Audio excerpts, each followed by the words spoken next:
Mereka para waliullah, ulama amilin, para solehin itu ya'tuna ilaikum, mereka datang kepada kamu wali manfaatikum, untuk memberi manfaat kepada kamu. Iya, untuk berbagi kebahagiaan dengan kamu, untuk menyelamatkan kamu. Iya. La lihawaijihim, bukan karena mereka punya kepentingan, nggak ada urusan. Mereka mah orang-orang sudah nggak ada kepentingan sama kamu. Ya, mereka hanya bekerja untuk Allah, nggak ada kepentingan.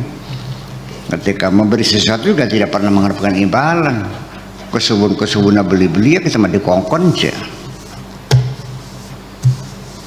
Nah, ketika kamu masih memberi sesuatu, kemudian masih berharap orang itu menghormati, menghargai dan berterima kasih, itu berarti kan nafsu kamu yang nyuruh. Ketika tidak berterima kasih, kamu kecewakan, ya, itu aja. Dan kamu juga selalu mengingat-ingatkan kebaikanmu. Ketika mengemarkan, menggugatkan, ya lupa dulu kamu tuh saya bantu tuh, kan gitu. Metu koplok-koplok. Iya.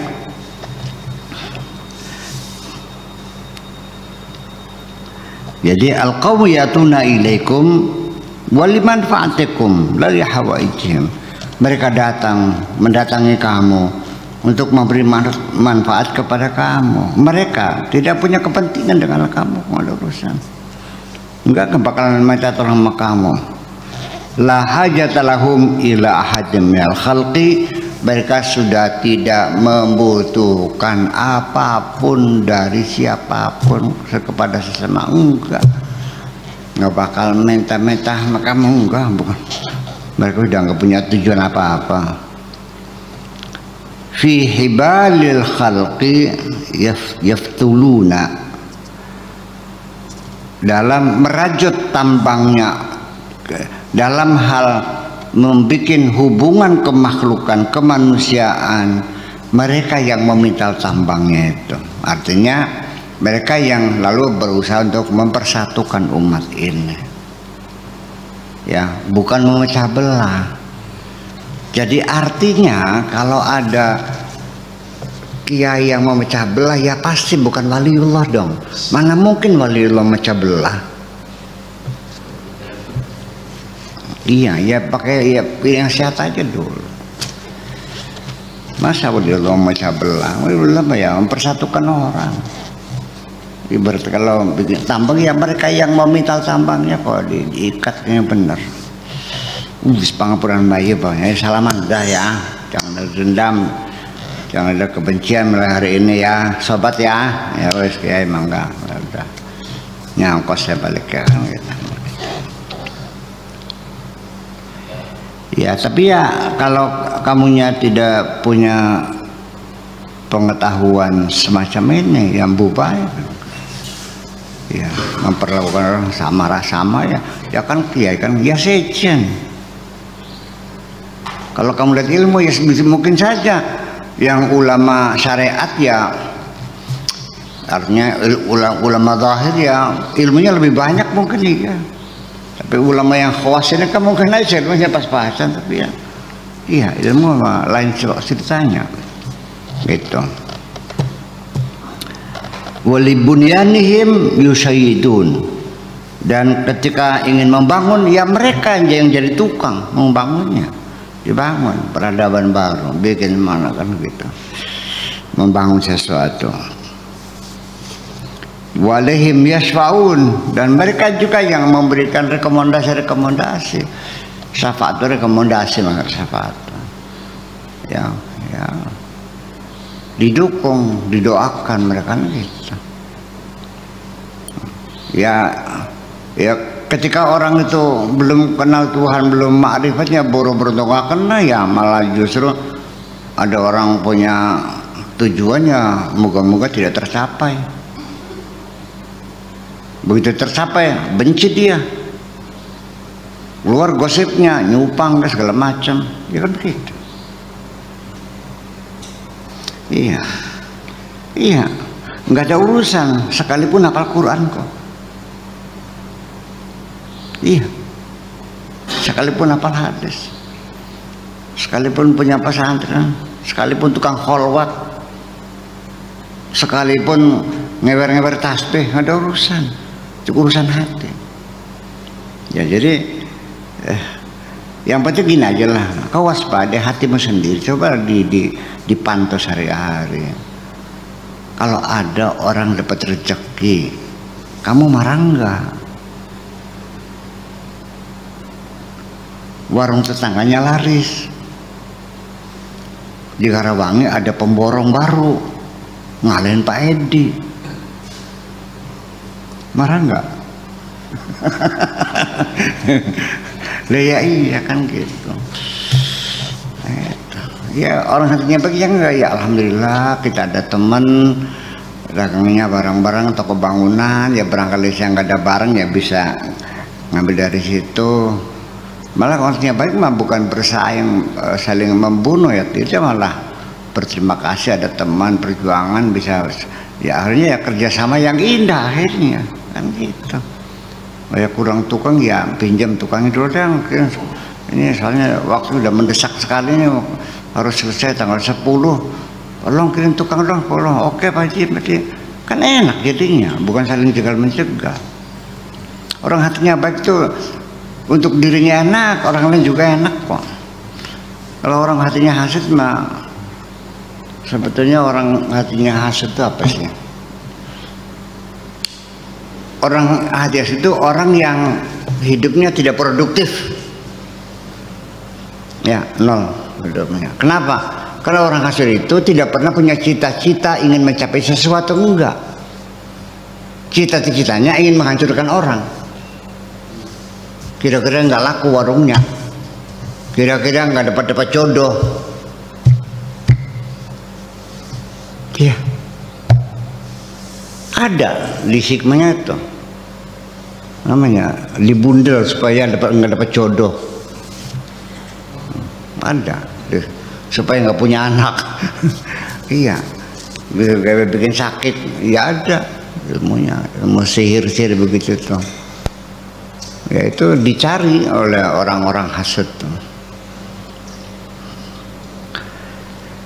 Iya, jadi kapan dia senang? Dia senang kalau ada orang lain hancur, puas. Dianya mau apa? Nggak punya, dia tuh nggak mau apa-apa, nggak mau. Dia pokoknya kalau ada orang ini ya dihalang-halang itu aja.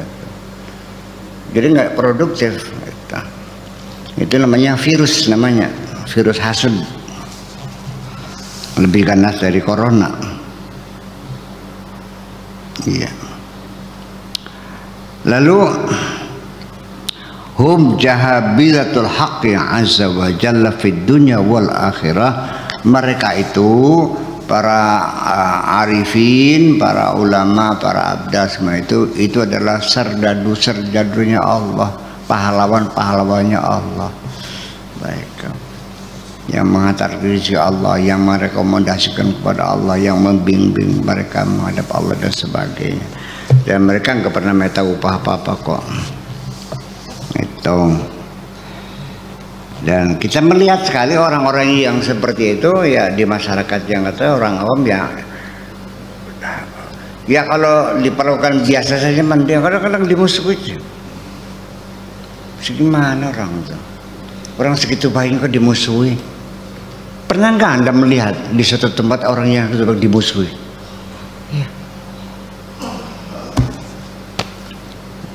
Orangnya dermawan, nggak pernah nyakiti orang.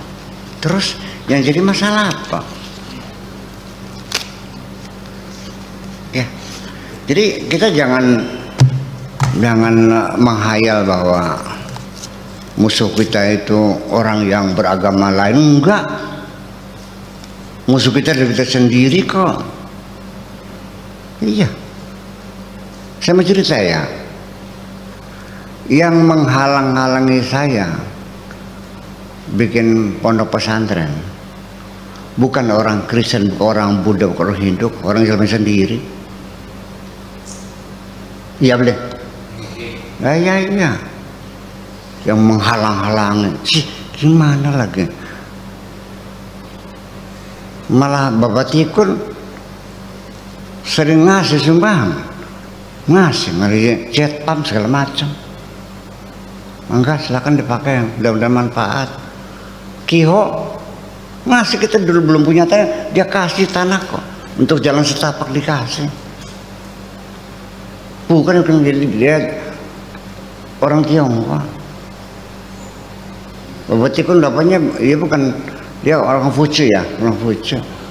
Iya. Yang menghalang-halangi saya siapa? Ya kiainya sendiri, si pribadi. Ya, tapi saya kan nggak marah, nggak tersinggung, ya udah itu kan gitu. Ya udah pindah lah, akhirnya pindah ke sini kan. Nah gitu. Hakikatnya, kenapa saya nggak tersinggung? Saya paham. Saya oleh Allah disuruh pindah, mau dikasih tanah yang lebih luas, mau nggak? Itu aja kok. Kalau saya nggak terima, tetap mau di sana, bangkrut saya. Yang tanah orang tuanya 80 tombak, 80 bata, buat madrasahnya nggak cukup ya. Iya. Untuk asrama saja, nanti sekolahnya di sekolah luar kan gitu. Itu gimana lagi? Ya artinya beginilah. Kalau saya mah, setiap Allah mengambil dari saya yang barangnya sudah lama, sudah kusut, sudah busuk, diambil, ya silakan. Saya yakin akan diganti yang lebih baik lagi. Masa nggak mau?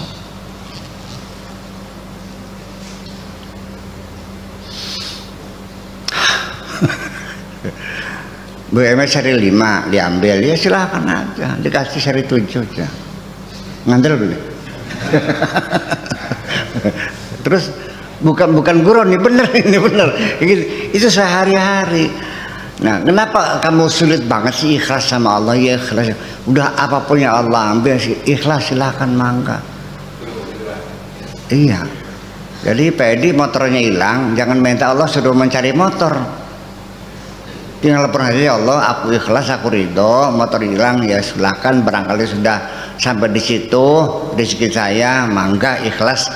Yang penting saya minta lagi yang baru, gitu aja kok, susah banget sih.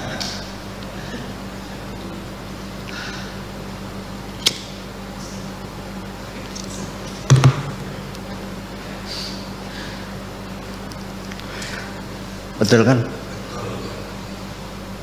Istri diambil, mangga, jalur ganti mana sih nganyar? Masa mau goblok dia mah? Udah paham baik. Ya gitu. Anak diambil, silakan, dapat lagi yang lebih bagus lagi. Gitu. Baju kamu yang sudah busuk, tak ambil diganti yang baru, mau nggak? Sebabnya kamu nggak mau karena nggak paham, udah gitu aja. Sebabnya kamu tidak mau mempertahankan baju yang sudah busuk itu, ya karena kamunya nggak paham mau dikasih yang baru tuh.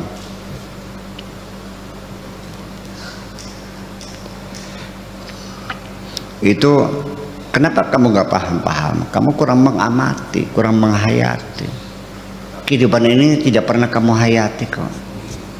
Kamu jalannya dengan mata terpejam. Ya, telinga tersumbat. Iya, ya us. Belum perhatikan, ya us. Iya, mungkin Anda merasa nyaman dengan ketidakpahaman Anda itu sendiri, ya udahlah, ngomong apa ya. Enak dari goblok ya. Iya, itu maksudnya.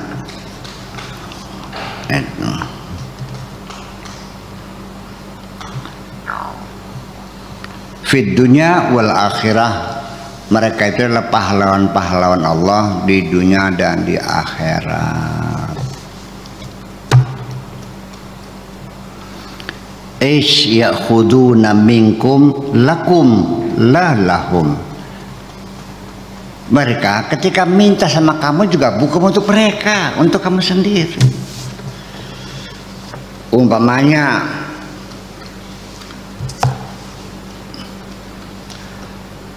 dalam keadaan terpaksa, saya suruh minta sama orang, tolong dong Kata dapat rezeki, kirim semen dong, sini 10 mungkin.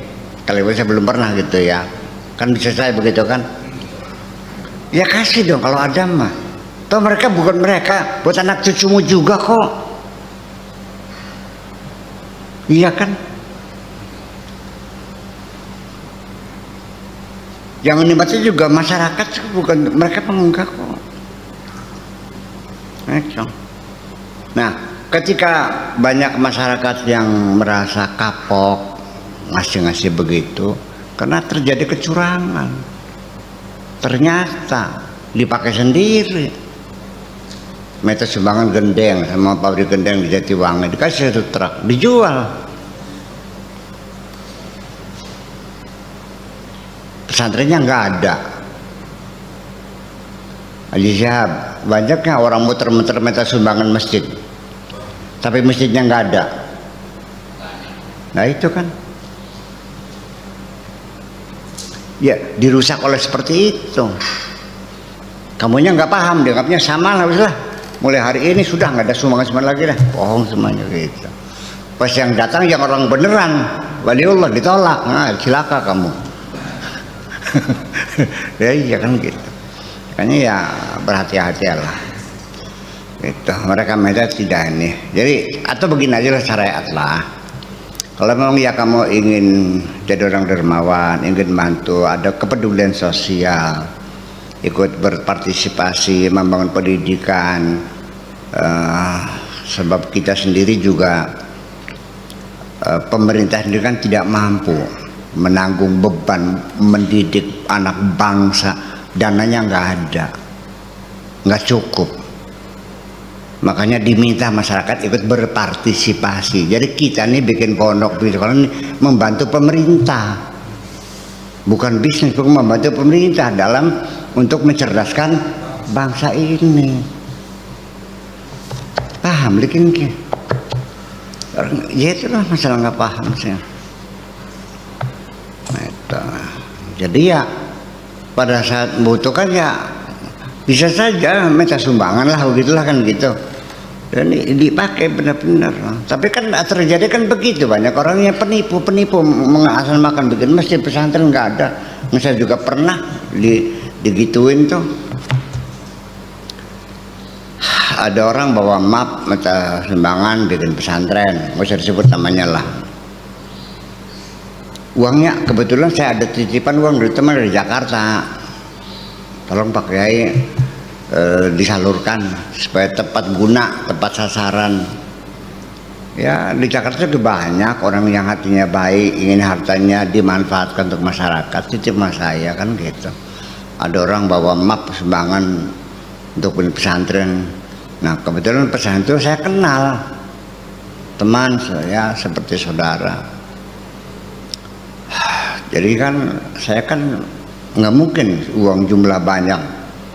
Ya kalau 5.000, 10.000 mah nggak usah, nggak usah kasih aja. Ini kan jumlahnya banyak. Saya bilang ada uang banyak, tolong sampaikan kepada pengasuhnya. Itu suruh hubungi saya, ada duit. Ditunggu sampai seminggu nggak datang-datang. Saya datangin ke sana, ada orang pesen nggak ada. Untung kan saya hati-hati, kalau enggak ya begitu. Ya ada teka-tekaan begitu. Ya kalau ikut nyempil mah ya lebih banyak lagi lah gitu. Sumbangan masyarakat 10 juta ya masuk kantongnya 500.000 biasa untuk beli rokok. Biar namanya juga dana operasional lah, biasa itu. Ya, jadi awas, mereka mah para waliullah itu murni bekerja untuk Allah, tidak mengharapkan apapun. Ya kita juga sering melihat ada panitia pembangunan masjid, tiap malam rapat,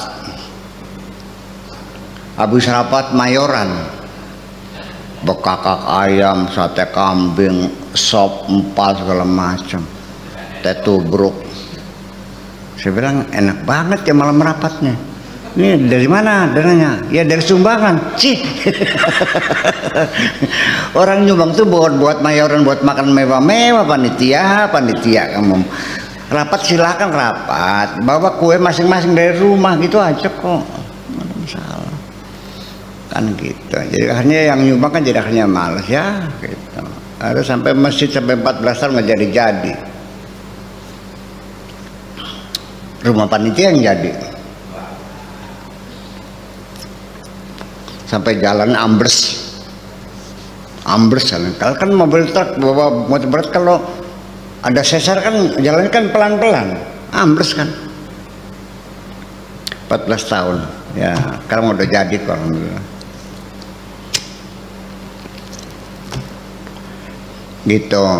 Ada yang modalnya hanya sesar kok sama sholawat, ada di depan mata kita, masjidnya jadi bagus ya kan? Iya, modalnya Allahumma sholli. Bisa dapat 2 juta, 3 juta, bangun sekian 2 tahun jadi bagus mewah masjidnya, hanya modal sesar ada. Jadi itu kan bermacam-macam itu. Nah, jadi ke depan maksud saya ngomong gini nih, ketika ada niat baik ingin membantu sedekah, ya cobalah berhati-hati, kira-kira tepat sasaran, ya kan gitu. Kecuali kalau ya 5.000, 10.000 mah gak usah dicek lah kali saya. Mau bohong ya bohong lah, silakan, itu sedekah. Ya mungkin sampai 50.000 juga nggak usah bilang, anu Pak sumbangan anak yatim, ya udah nih. Bener gak? Ya udah terserah lah. Nggak seberapa. Tapi kalau jumlahnya jutaan, ya dicek dulu dong. Gitu. Kalau perlu datang sendiri. Barangkali nih untuk mengingatkan kita aja. Karena orang-orang jahat tuh ada. Ya kan gitu. Gitu. Itu maksud saya begitu. Jadi bukan lagi jelek-jelekin orang dan tidak boleh nyebut nama. Tapi modus operandinya seperti itu. Gitu. Nipu gitu dengan modus sumbangan pembangunan masjidnya nggak ada, ya gitu, ya macam-macam lah, ya disebarnya pakai mobil ya pakai mobil kan 10 orang gitu, sempat, gitu. Ntar sore diangkut lagi gitu, ya PT atau CV, gitu, oke.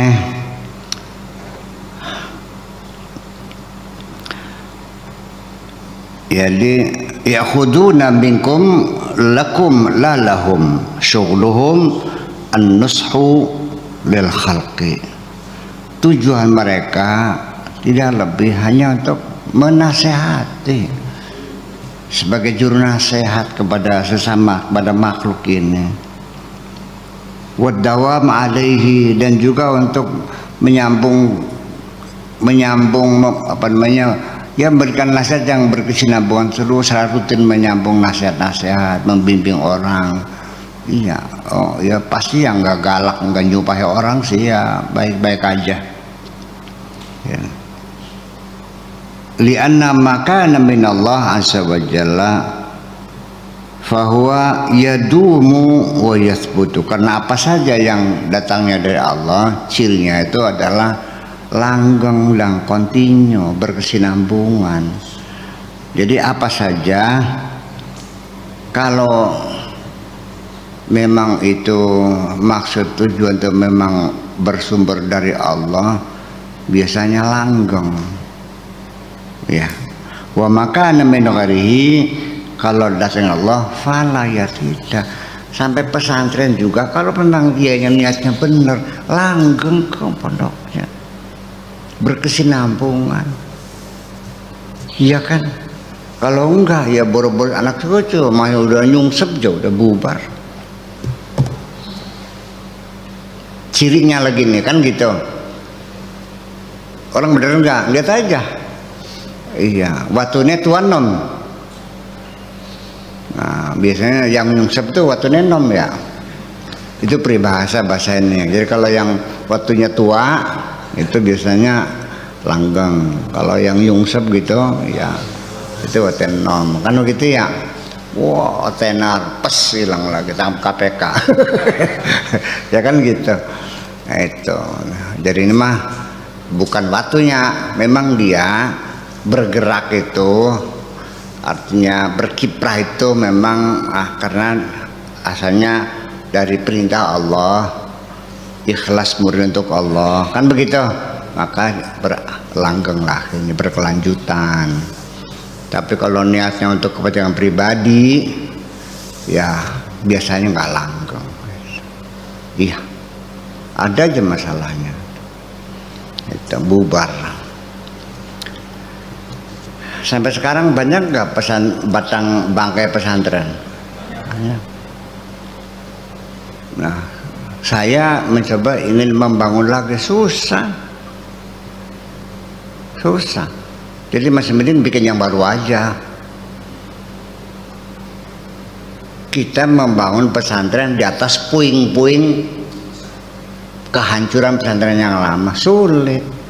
Masih mending udah bikin yang baru lagi, ya masih tanah masih luas kok, ngapain? Ya, macam itu. Itu salah satunya. Jadi artinya makana minallah azza wa jalla fahuwa yadum wa yathbut wa makana min gharihi fala.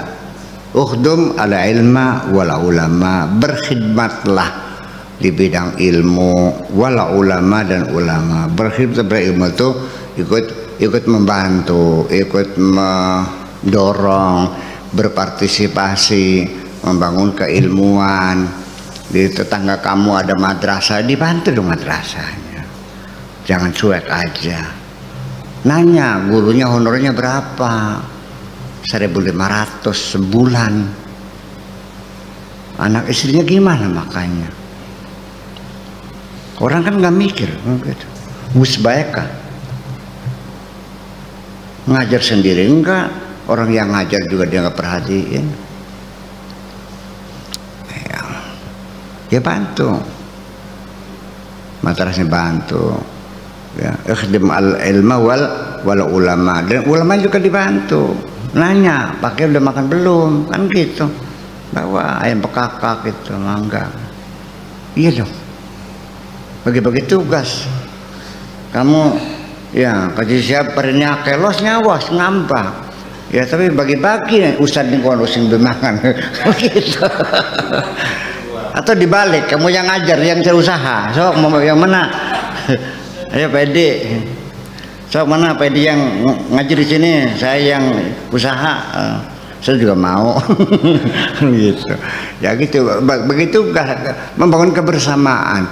Jadi artinya begini, solidaritas sosial itu ya terbangun ya memerlukan waktu lama sih ya, saling mengenal, saling menghormati. Kemudian juga visi misi yang jelas, tujuannya juga meyakinkan, kan gitu. Ya kalau saya hanya tidak bisa membuktikan niat baik saya, kamu juga nggak percaya kok. Ya dong. Ya paling urusan sitang. Nah sih, iya.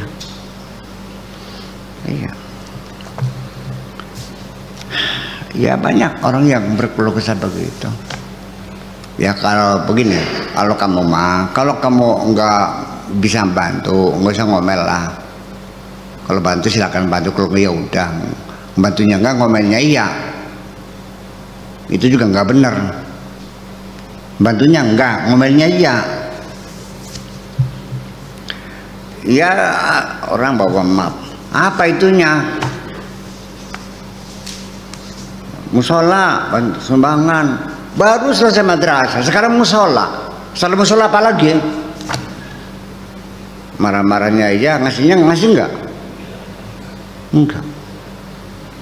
Yang bener dong, kalau ngasih enggak ya enggak, nggak usah banyak ngomong. Kalau enggak punya ya bilang punten, kan gitu.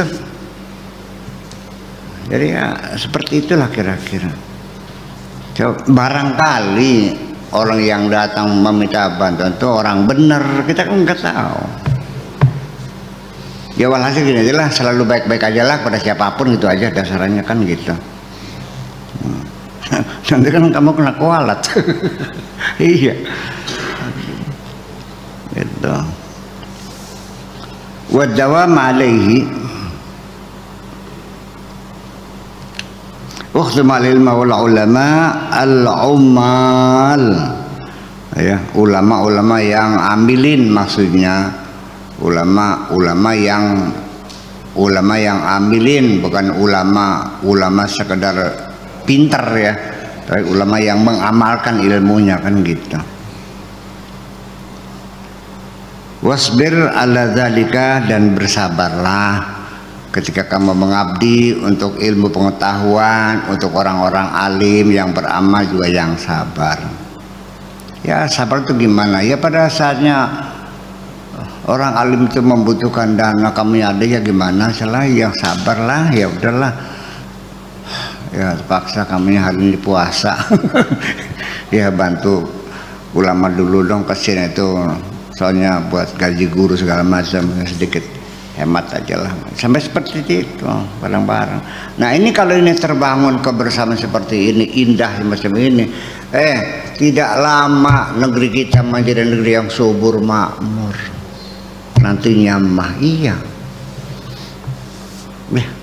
Sebagaimana bukan kerja satu orang, bukan kerja hanya presiden saja, tapi seluruh elemen masyarakat ikut bergerak membangun solidaritas sosial ini. Biar dong. Tuh. Idza sabarta ala khidmatil ilmi awalan, kalau engkau mau bersabar bisa berkhidmat kepada ilmu, awalan pertama ala buddha an yakhdumaka sanian, nanti engkau juga akan dikhidmati juga. Kalau kamu menolong, nanti ditolong juga. Membantu, nanti gak akan ada yang membantu kamu juga, percayalah. Sanian, isbir ala khidmatika kama sabarta ala khidmatihi, bersabarlah berkhidmat kepadamu seperti engkau berkhidmat kepadanya. Idza sabarta ala khidmatil ilmi u'tita fiqhal qalbi wa nural batin. Kalau engkau bisa tabah, bersabar, ya, konsisten ala khidmatil ilmi, ya, berkhidmat kepada pengetahuan, bikin madrasah, ikut ngajar, atau kalau enggak ngajar ya nyumbang. Bagaimana caranya? Kalau bisa nyumbang, ya kamu menjadi tim pencari dana yang, ya dong, duit nggak punya, ya udah ikut gabung. Bagaimana caranya? Iya, tim cari dana, ya kan, potong panting mana-mana, cari bantuan teman, ya kan, dengan gotong royong masih nyumbang, ya 100.000 segitu, ya kan jadi madrasah. Yang pintar siapa? Anak-anak kita juga kok, ya gitu. Itu semuanya kalau kamu bisa begitu, wa'tita fiqhal qalbi, baru nanti engkau akan diberi oleh Allah fiqhul qalbi, kepahaman hati. Artinya hatimu semakin cerdas nanti, gitu. Wa nurul batin, dan cahaya batin kamu juga akan cemerlang nantinya. Iya, artinya ada kedamaian, ketenangan. Karena bagaimanapun kebaikan itu selalu membawa kecemerlangan batin kok. Jiwanya damai, tenang. Apa indikatornya orang tenang? Ya makanya lahap, tidurnya nyenyak, badannya sehat, rezekinya lancar, anak istrinya setia semua. Apalagi iya, ya kalau kamunya jahat ya, tapi nanti juga anak-anakmu juga akan menjahati kamu kok, percaya nggak? Iya, bolak-balik seperti itu. Itu juga kalau nurut, enggak, ya terserah kamu aja teman. Iya, saya emang nyuruh enggak. Kalau begitu silakan. Jadi jangan begini, jangan dulu bermimpi nanti saya kalau kaya nanti Buya saya bantu 1 miliar. Ya buktikan kaya aja dulu. Jangan berjanji, ya kan, jangan menghayal. Begitu loh. Ternyata begitu kaya, meditenongol. Ternyata lebih kikir lagi. Ya iya. Sampai dipinjam mobilnya aja minta uang bensin. Dah. ini mobilnya ada, itu bensinnya pakai bayar sendiri. Ya kan, padahal bensin paling 3 liter berapa sih, ya kan kita hanya pakai buat kondangan kerja nangon berapa sih ya, tapi seperti itu. Dan bukan katanya, saya tahu sendiri aja gitu, ada orang kaya dipinjam mobilnya untuk cari dana, kan gitu, infak, ya mesti